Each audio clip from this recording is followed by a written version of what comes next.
I just want to start by saying that I wasn't born vegan and I wasn't even born vegetarian. You see, for almost 21 years of my life, I consumed meat, dairy, and egg products. It's not just that I consumed them, I loved them, right? I loved how they tasted. I'd have them every single day of my life. I looked forward to the flavors and the textures. I looked forward to getting that nutrition and that satisfaction from consuming those products. I get Domino's pizza pretty much every single week, 2 for Tuesday. I'd always get Texan barbecue, I'd always get meat feast, and they'd always both come with extra mozzarella and cheesy stuffed crust as well. I went into my local KFC so often that the people who worked there knew me by my name and knew what my favorite order was, which was a Zinger box meal with extra hot wings. So when I went in, they say, "Oh, hi Ed, you want your Zinger box meal with extra hot wings?" And I'd be like, "Absolutely, please, as quick as you can." You see, I loved the flavor of these products. I really enjoyed them. I used to wear things made out of leather and wool and silk and down. I'd buy cosmetics like shampoos and shower gels without ever considering whether or not they were tested on animals. And going to the zoo was literally one of my favorite things to do. And I did it because I was an animal lover. I liked observing these animals. I thought it was a nice thing to do to see them. I enjoyed seeing these animals. You see, this wasn't something, or veganism wasn't something that I was born with. The morality of veganism wasn't something that I was born with. It's something that I grew and educated myself on and learnt more and more about. Now, everything started to change for me about 5 years ago. I was having a pizza with a friend, and my friend was veggie and I wasn't at this point. And I said to him, "Should we get bacon on the pizza?" And he said, "No."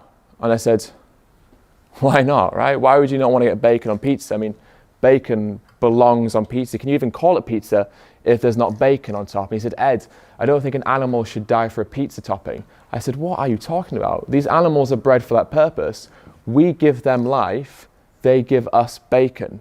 Bacon is life," right? That's what I used to say. I was one of those bacon is life people. But ironically, bacon is very much death. Now, at that point, I'd never once really contemplated why I consumed animals. I'd not ever really once contemplated why someone wouldn't eat animals. The concept of just consuming animals was so normal. It was so natural. I thought it was necessary. It's what I did every day. So why would I question it?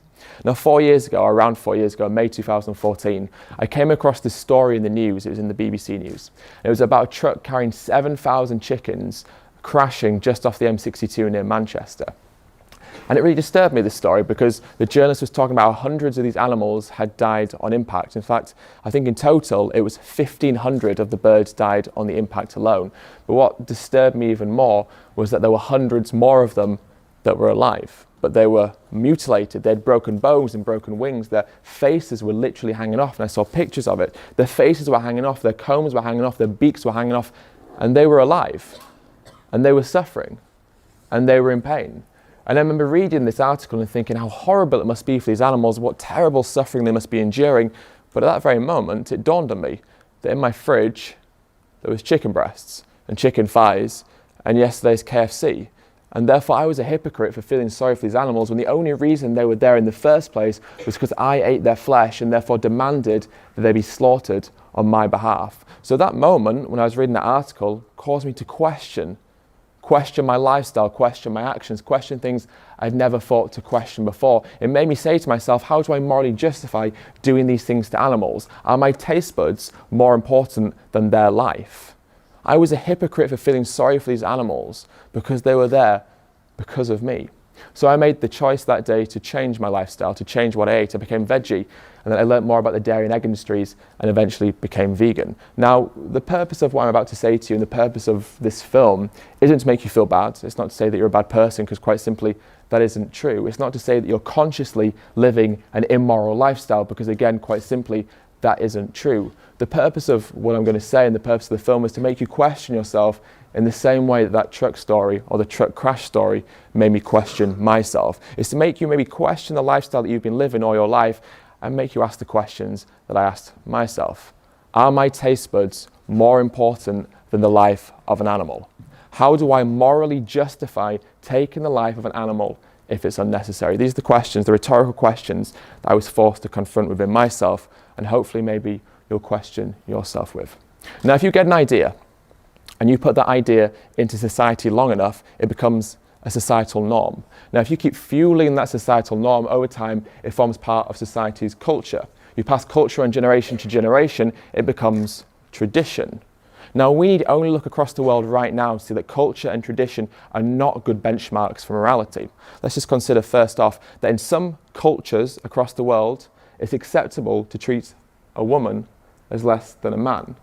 We would hardly consider that to be moral. In some cultures, it's acceptable to perform female genital mutilation, but again, we would hardly consider that to be moral, even though it's very much a traditional practice.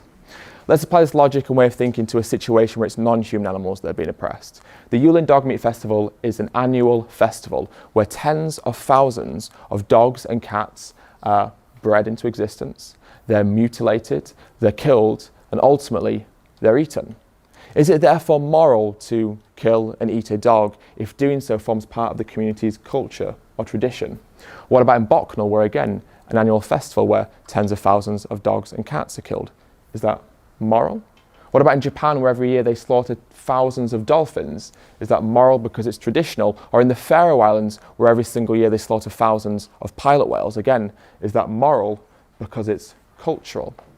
But if it's not moral for other cultures to kill dogs and cats and whales and dolphins, why would it be moral for us to kill cows and pigs and chicken and sheep and ducks and geese and all the animals that we kill and consume in this country? And can we really justify that behaviour by saying it's something we've always done, or it's cultural, or it's traditional? Now, it always strikes me so strange that we have this moral hypocrisy in society where we view some animals as different to other animals. Why is that? Why is it that so many of us in society get so angry and upset at the notion of a dog being hurt and killed, but laugh at those that get angry and upset at the notion of a pig or a cow or a chicken being killed? The Winter Olympics were just on in South Korea, and I found it so jarring because people were outraged that in South Korea they have a dog meat trade. People were calling on a boycott of the Winter Olympics, saying that some of the athletes shouldn't go because they have a dog meat trade, because they kill and eat dogs. There were some of the athletes there that actually rescued some of the dogs from the dog meat trade, and they were called heroes. They were seen as heroes, as animal rescuers, as lovers of animals, but while they were rescuing those dogs, they were going back and eating chickens and cows and pigs. Why is it that we have this moral distinction? After all of these animals are alive. They all think, they all feel, they can all suffer, they can all show compassion and receive compassion. And most importantly, they all deserve to receive compassion. So what gives us the right? What gives us the right to arbitrarily point the finger and decide who lives and who dies? What gives us the right to inflict pain, suffering, and ultimately death onto an animal that wishes to avoid pain, suffering, and ultimately death? Now, one of the most commonly cited justifications that people use to try and excuse our consumption of animal products is the notion of a food chain. Now, food chains are incredibly important. They help maintain natural ecosystems. They help maintain natural population sizes of wild animals. Inherently, ecosystems help maintain the ecology of the areas of the world in which they exist. They are fundamental to the survival of those ecosystems. Now, what we do to animals when we selectively breed them, when we forcibly impregnate them, when we take their babies away from them, when we mutilate them, when we exploit them for what isn't ours, like their milk and their eggs, when we take them to slaughterhouses, hang them upside down and cut their throats, has nothing to do with a food chain. It resembles nothing like you would see in the natural world. It has nothing to do with maintaining healthy population sizes or maintaining the ecology of environments. What we do to animals cannot be compared to a food chain because it couldn't be further detached from a food chain. Now, if I brought a pig into this room now, say a live pig, and I said to you, kill this animal using what you were biologically given, because all natural animal eaters in the wild kill the prey that they eat using what they were biologically given, which is their claws and their canines. So if I said to you, kill this pig using what you were biologically given, how many of you think you'd be able to do that? I mean, let's be honest, when you try to maul that pig would probably roll over and accept a little tickle off you. And let me tell you that pigs absolutely love belly rubs. If anyone's ever spent time with pigs, you can vouch for this. They love belly rubs. So when you were trying to maul that pig would roll over and accept a belly rub right there in front of you. You see, the utensils that we have for killing are very rudimentary and very crude. We're not effective predators. But let's say, for the sake of argument, that you do kill that pig. And now in front of you is not only a dead pig, but that pig carcass is now open. You've effectively butchered the pig, and in front of you lays the open carcass of that once living pig? Are you going to eat the raw meat? What about the organs, like the intestines and the cartilage and the tendons and the ligaments and the brain, all that nasty stuff that we don't like to think about? Are you going to eat that? Are you going to eat around that? What always strikes me as strange is that when people see these parts of animals, they say that it puts them off their food. When people see graphic content like this, they often say to me, I don't want to see that, it'll put me off my food. Why? Why would seeing the process of how meat and animal products turn up on your plate put you off eating them? If you were naturally meant to eat animals, not only would you be able to watch them being killed, you'd be able to kill them yourself. Yet so many of us feel the opposite of hunger when we see animals being killed. We feel repulsed, we feel angry, we feel sad, we feel frustrated. We don't understand why they're suffering so much. If we were natural animal eaters, this wouldn't faze us at all. Yet that's one of the most common things that people say to me. I don't want to watch the documentary because it'll put me off my food. Why is this? How many stories do we see in mainstream media, but also in social media, of people, say, eating a KFC and they find like a piece of chicken brain in their KFC and they're outraged, they're so angry, they tweet at KFC and they say, KFC, how dare you? I found a piece of chicken in my dead chicken meal. In fact, there was a headline that said something like, students find dead chicken parts in their fried chicken.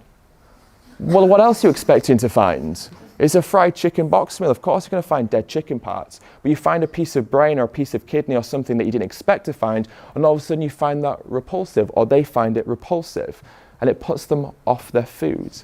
Is that not strange? Why do we find the body parts of animals abject if we think that we're supposed to eat them, and that we're naturally designed to eat them? Say I bring a cow into this room now, and I present you all with a freshly sharpened knife. And I say, who of you will cut the throat of this cow? Would any of you volunteer to do so? Say instead of a cow, it's now a 6-month-old lamb that I bring into this room. And I say, who of you will decapitate this lamb, cut their leg off, and have a lamb shank? Would any of you do so? More importantly, let's say someone did volunteer to do so. How many of you would object? How many of you would oppose that person killing the animal, stop them, or at the very least turn away, walk out and pretend it's not going to happen? Say you're walking down the road and you see someone beating and abusing a dog. Do you step in? Do you intervene? Do you try and stop them, or at the very least, do you call the police? Now, say instead of a dog, it's a pig that's been abused, killed, and beaten in front of you. Do you still object? Do you still intervene? Do you still try and save that pig's life? At the very least, do you still call the police? Now, say that pig that's been abused in front of you is now being abused behind a wall where you can no longer see them. Does that now make it moral? Is the killing moral if it's out of sight and out of mind? Or is unnecessary killing always morally reprehensible? How many of us would oppose seeing an animal being killed in front of us, but go home and eat fried pig flesh, fried cow flesh, or a lamb leg? You see, as humans, we have something called moral agency. Inherently, this is what it all boils down to. Now, moral agency means that we are able to make decisions based on a notion of right and wrong. But importantly, it means we can be held accountable for the decisions that we make. Now, animals in the wild can't be held accountable for the decisions that they make. That's why lions and tigers and bears are not good role models for our morality. They kill out of necessity. They're obligate carnivores. They have to eat animal flesh to survive. We don't. And because we don't, our moral agency dictates that we are obliged to do or to purchase the product that contains the least amount of suffering. But it also means that if we choose to buy a product that contains suffering, we can and we should be held accountable for the action that we make. I want to do a little thought experiment. And the thought experiment goes, there's a cot with a baby in it. And with this baby in the cot, there's a live bunny rabbit and a strawberry. Which one does the baby eat and which one does the baby play with? Think about it this way. The FBI states that most serial killers began their life harming animals when they were children. Ted Bundy harmed and abused animals when he was a child. Jeffrey Dahmer harmed and abused animals when he was a child. Why is it that leading criminologists and psychologists look at children who harm animals when they're young as potential red flags for humans who may one day grow up to harm other humans? After all, a lion teaches their children to kill. A tiger teaches their children to kill. A jaguar teaches their children to kill. And yet for some reason, we discourage our children from killing. Why is this? because it goes against our innate compassion. Now imagine in that cot, imagine if the baby tried to eat the bunny rabbit, right? We'd think, well, that child should probably be looked after, right? We think there's something wrong with the child if they went to eat the animal. And yet when they grow up, that's precisely what they do. They eat the animal, right? So why is it that we don't like to see children harming animals? Now imagine if every child that was born into this world, imagine if they were taught that the life of a chicken should be valued with the same respect that we give to the dogs that we cherish in our home, or indeed even to our own self. Imagine if every child that was born into this world was told to view the life of a fish in the ocean, a fish they'll never meet, a fish whose life may seem inconsequential. Imagine if that child was taught that that fish should be allowed to live their life without human-inflicted pain and exploitation. How would that child ever grow up to harm or oppress another human based on entirely superfluous and irrelevant reasons like race or sexuality or ethnicity or whatever ridiculous reason it is that we choose to oppress each other over? How would that child ever grow up to harbour hatred to other humans if they were taught that all life was precious, that all life should be treated with respect, dignity and compassion, and should be allowed the basic fundamental right to live that life? Now the animal agriculture industries, they know that what we see in this footage and that what we see online is shocking and that it upsets us and that it offends us. That's why they don't show us the truth. That's why they give us marketing labels and ploys to distract us from the reality of what is really going on. Now, one of the best examples of this is free range. This is something that I used to really buy into. I thought that buying free range eggs was an ethical thing to do. You see, when we see a box of free range eggs in the supermarket, what we do is we attribute our ideals of freedom onto that box of eggs. Now, freedom to us means being able to live the life that you want to live, do the things that come naturally to you, spend time with your friends and your family if that's what you want to do. But most importantly, freedom to us means living without fear, living in peace, living in harmony, living without oppression, without injustice, living without pain. So when we see that box of free-range eggs in the supermarket, we say those hens must have lived a good life. They must have done the things that came naturally to them, spent time with their friends and family if that's what comes naturally to them. But most importantly, we say those hens lived a life without oppression, without injustice, without fear, and without pain. We know that that is not true. We know that that is a lie. We know that free-range hens come from hatcheries where the males are gassed and macerated as soon as they are born. We know that the female chicks are often debeaked and placed into barns where they barely have any room to move and where many will never see the sunlight or breathe the fresh air until the day that they die. We know that all free-range hens end up in a slaughterhouse with a knife being pulled across their throat. Make no mistake, there is no freedom in free range. There's another thing we get told, humane slaughter. It's acceptable and moral to kill an animal if it's done in a humane way. So I could ask you the question, how do you humanely take the life of an animal? But instead, let's think about it. The word humane means having or showing compassion or benevolence. So instead of me asking you that question, let me rephrase it a little bit and ask you, how do you compassionately, benevolently, or humanely take the life of an animal that does not want to die for an unnecessary reason? You can't. Humane slaughter is an oxymoron. It can't ever exist because we can never justify taking that life of an animal when they don't need to die, and therefore we can never do it compassionately or benevolently.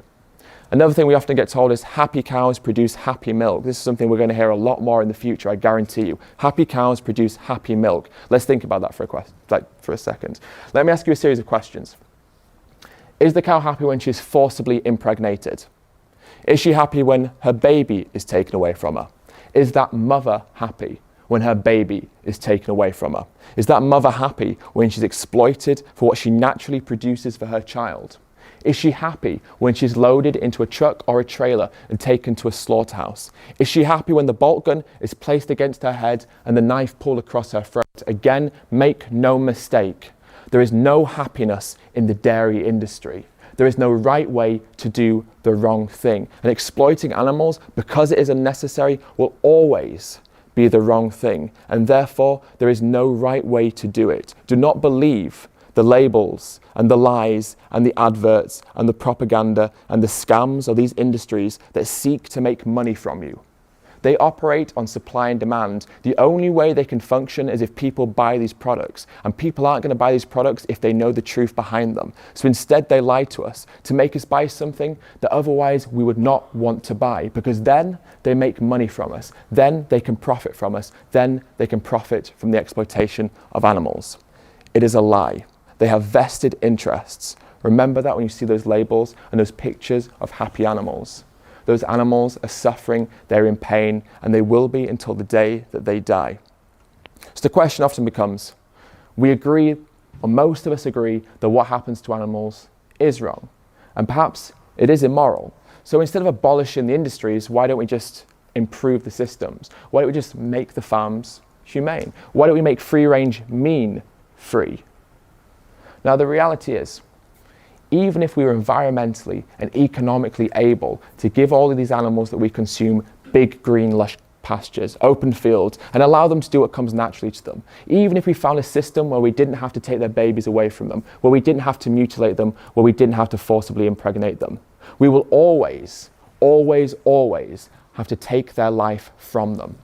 That is a reality of animal exploitation. No matter what industry, their lives will always be taken away from them. And because of that, it's irrelevant what quality of life we give them. The moment that we take them to the yard or to the slaughterhouse to take their life, that is abuse, and it cannot be morally justified. Do not buy into welfare.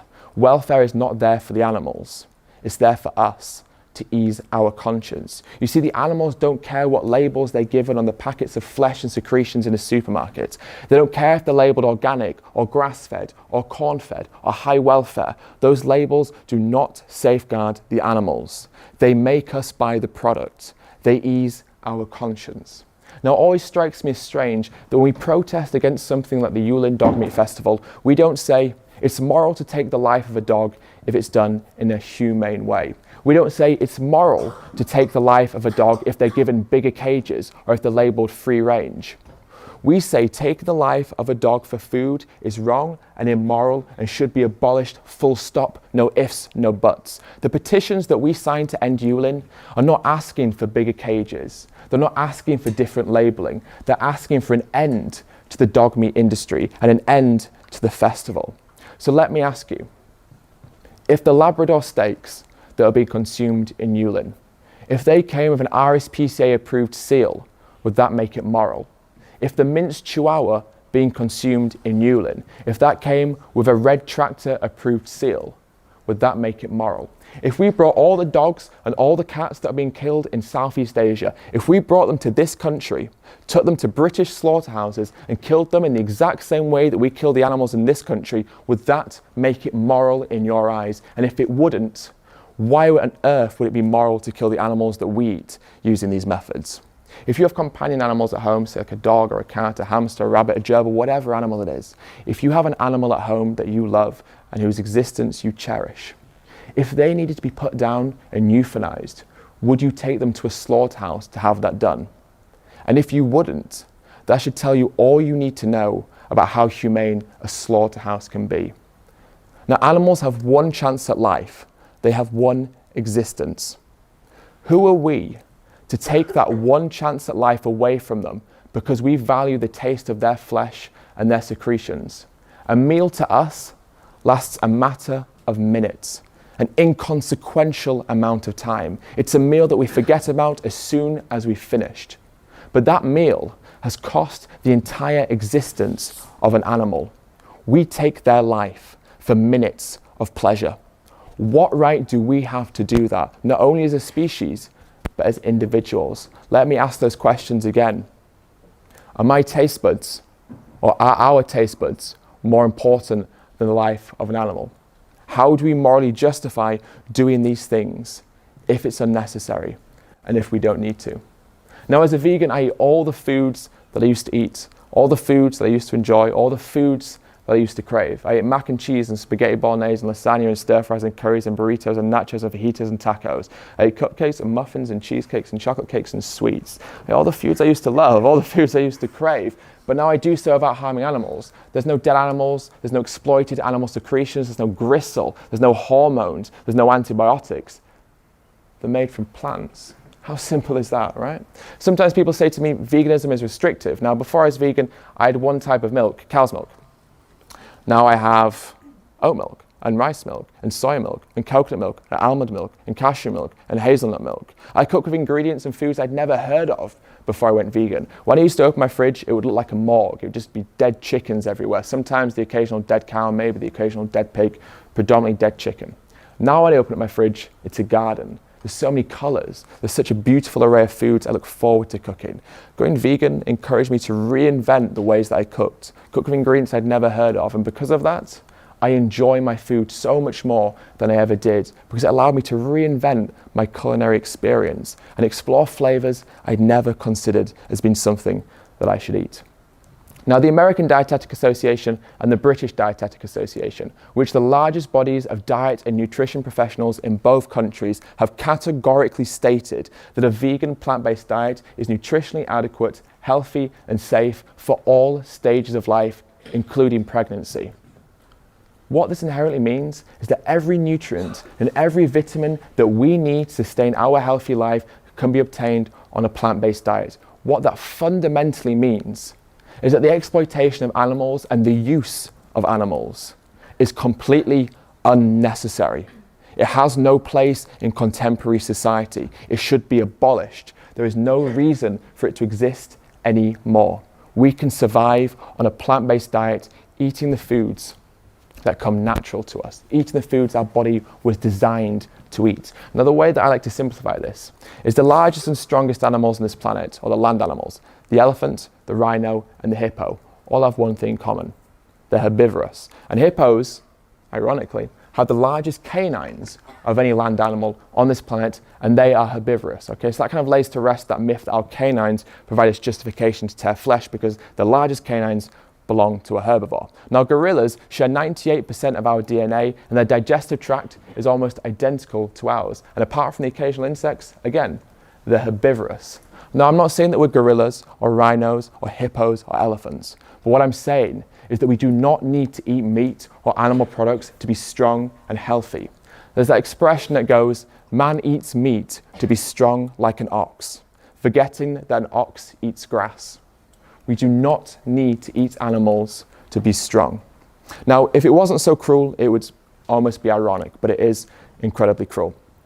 Our leading diseases and illnesses that are currently affecting Western society, they've affected my loved ones, in fact. Things like heart disease, certain forms of cancer like breast and prostate and colon, type 2 diabetes, osteoporosis, dementia, hypertension, strokes. All of these diseases and illnesses can be massively attributed to our consumption of animal products. What is so important to note is that a simple switch to a plant-based vegan diet can not only prevent them, it can in fact reverse and treat some of them as well. There are people all over the West right now reversing and treating their heart disease and their type 2 diabetes by simply switching from animals to plants, from animal proteins to plant proteins, from the foods that kill them to the foods that add quality and quantity to their life. Animal agriculture is also responsible for causing some of the worst environmental calamities that we are currently facing as a species. It's responsible for more greenhouse gas emissions than the entire transportation system combined. It's responsible for up to 91% of Amazon rainforest destruction. It's also responsible for things like topsoil erosion, land desertification, and oceanic dead zones, which are vast areas of the ocean that are devoid of all life. In fact, some scientists predict that by the year 2048, we could have fishless oceans. In our lifetime, we could have fishless oceans. Animal agriculture is responsible for the fact that we are in the next largest mass species extinction. Make no mistake, there is not a single living being alive on this planet today that is not negatively affected by our consumption of animal products. So I could ask you the question again. Are our taste buds worth more than the life of an animal? But that doesn't even cover it all. The question should be, are our taste buds not only worth more than the life of an animal, worth more than our own existence, worth more than the life of this planet, and in essence, worth more than every single living being on this planet? What sort of future Do we want to leave behind for our children and our grandchildren? Do we want there to be a future left for our children and our grandchildren? The information is out there. The United Nations has stated that to avoid the worst effects of climate change, the world needs to shift to a plant-based diet. That's not a vegan activist telling you that. That's not a vegan organization. That's not vegan propaganda. That is the United Nations making a very stark and honest comment to people. So if you do not change the way that you live, and it is such a simple change, we will be the ones to feel the consequences. We will be the generations that feel the consequences of the actions that we make today. So I want to leave you with this series of questions. With the abundance of information that we have at our disposal every single second of every single day, with the fact that we can get our phones out and our laptops out and access not only this footage, but information that is unbiased and impartial, information that shows the truth about the health consequences of animal products, information that shows the truth about the environmental consequences of animal products, information these industries want to suppress. Is the fact that we can access that information, does that mean that we have the moral imperative to start asking ourselves questions? Like, is it time for me to make that change? Can I still claim to be willfully ignorant? Can I still bury my head in the sand and pretend that my actions do not have a negative consequence on others? Or do we have to begin to accept that every purchase that we make, no matter how inconsequential and small it may seem, has a profound effect on the lives of others? That every purchase we make in a supermarket is voting for a different world, a world where animals are still abused, or a world where animals are no longer abused. Every single purchase that we make as individuals has a far-reaching consequence and a far-reaching impact that maybe we don't quite grasp, but we have to understand exists. So the question I want to leave you with, and the question I want you to think in your head, is what excuse do I still have? What moral justification can I still use? And if I can't think of one, or if you can't think of one, ask yourself this question: is it time for me to make that change? Thank you so much for listening.